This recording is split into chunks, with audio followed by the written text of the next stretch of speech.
এই যে সকালে নাস্তা করে নিয়ে এখন ফ্রিজটা পরিষ্কার করার জন্য চলে আসলাম। তো আজকে আমি ডিপটা পরিষ্কার করে নেব। আসলে এই ডিপটায় অনেক বরফ জমছে, জানি না কেন যে এরকম হইতেছে। আগে এরকম হইতো না, কিছুদিন হলো এরকম বাইরে অনেক বরফ জমে। যদি কারোর এরকম হয় একটু কমেন্টে জানান কিসের জন্য হয়। তো এই যে সব কিছু আমি বাইর করে নিলাম। আর এই যে আমার হাজব্যান্ড একটু ছাড়া দিতেছে, সবগুলো ছাড়াছে কিন্তু উপরের ড্রয়ারটা আমি পারিনি ছাড়াইতে। ফ্রিজটা কিন্তু অফ করে নিয়েছি আমি। আর এই দেখুন আমার কি অবস্থা, সব কিছু মানে বরফ দিয়ে একবারে ভর্তি হয়ে যায়। তো হ্যালো এভরিওয়ান, আসসালামু আলাইকুম। সবাই কেমন আছেন? আশা করি যে যেখানে আছেন অনেক বেশি ভালো আছেন। আলহামদুলিল্লাহ, আপনাদের দোয়ায় ও ভালোবাসা পরিবার নিয়ে আমিও ভালো আছি। তো আমার ভিডিওটা যারা দেখতেছেন বা দেখবেন প্লিজ একটা লাইক দিয়ে কন্টিনিউ করবেন। আর যদি ভিডিওটা একটু ভালো লেগে যায় তাহলে সাবস্ক্রাইব করে পাশে থাকে বেল অপশনটা অন করে দিবেন। আমি নতুন কোনো ভিডিও দিলে আপনার কাছে নোটিফিকেশন যাবে আর আপনি আপনার সময় মতো দেখে নিতে পারবেন। তো এই যে আমি সব কিছু কিন্তু একটা চাকু দিয়ে আমি ছাড়াই নিতেছি, যেহেতু অনেক বরফ জমছে। বন্ধ রাখছে অনেকক্ষণ আগেই, তাও দেখতেছি যে হইতেছে না, ছাড়তেছে না। তাই একটা চাকুর সাহায্যে আমি উঠাই নিতেছি বরফগুলো।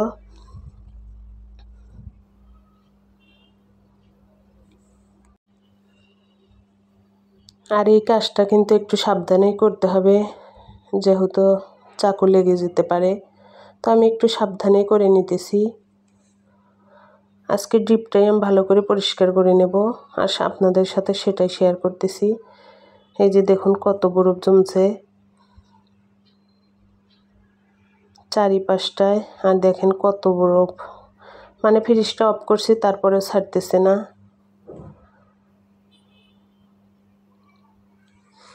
আর এই যে আমার মেয়ে পলিথিন হাতে পেঁচাইয়া উঠাই নিতেছে, দেখেন উপর দিয়েও জমছে। আমি সবগুলোই ছাড়াই নেব। মানে এই বরফের জন্য ড্রয়ারই খোলা যায় না, ড্রয়ারগুলো একবারে আটকে থাকে। আর এই যে দেখেন এক বালতি বরফ জমছে। আর এই যে এখন আমি একটা জাল দিয়ে ঘষে নিতেছি। আসলে এটা কিন্তু তুলার জাল, এটা দিয়ে আমি ঘষবো। যেহেতু গুনার জাল দিয়ে ঘষলে দাগ হইতে পারে, তার জন্য এই জালটা দিয়ে আমি ঘষে ঘষে পরিষ্কার করে নেব।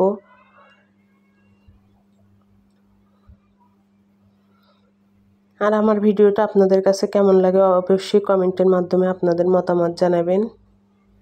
আর ভুল ত্রুটি হয়ে থাকলে ক্ষমা সুন্দর দৃষ্টিতে দেখবেন।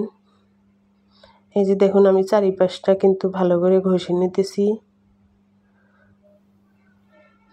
আর অবশ্যই ফ্রিজ পরিষ্কার করার সময় লাইনটা বন্ধ দিয়ে রাখবেন, যেহেতু কারেন্ট থাকে। আমি কিন্তু বন্ধ দিয়ে রাখছি। তো এই যে উপর নিচ সব পাশ দিয়ে আমি ভালো করে ঘষে ঘষে নিতেছি।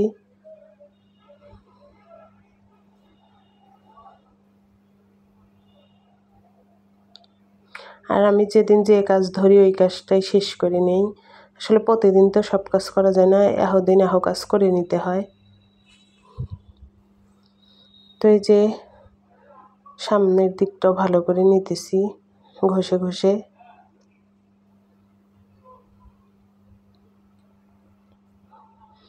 আর এই যে এখন একটা ভেজা ন্যাকড়া দিয়ে আমি ভালো করে মুছে নেব সাবানগুলো।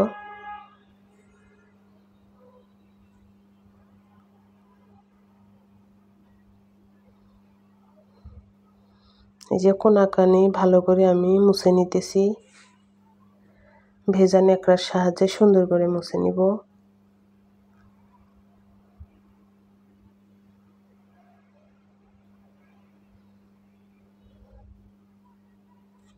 আর এই যে এপাশে আমার মেয়ে বলছে ড্রয়ারগুলো ধুয়ে দিতে।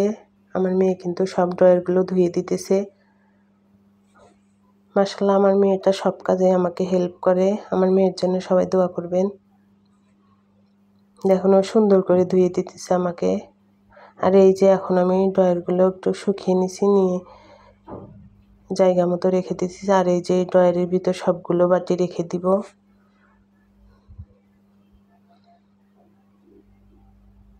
এই যে রেখে দিলাম ড্রয়ারে।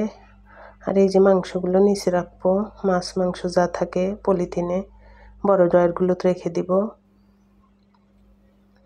এই যে দেখুন আমি কিন্তু সুন্দর করে পরিষ্কার করে নিয়েছি। আর এই যে সামনেও দেখিয়ে দিলাম। তো সবাই ভালো থাকবেন।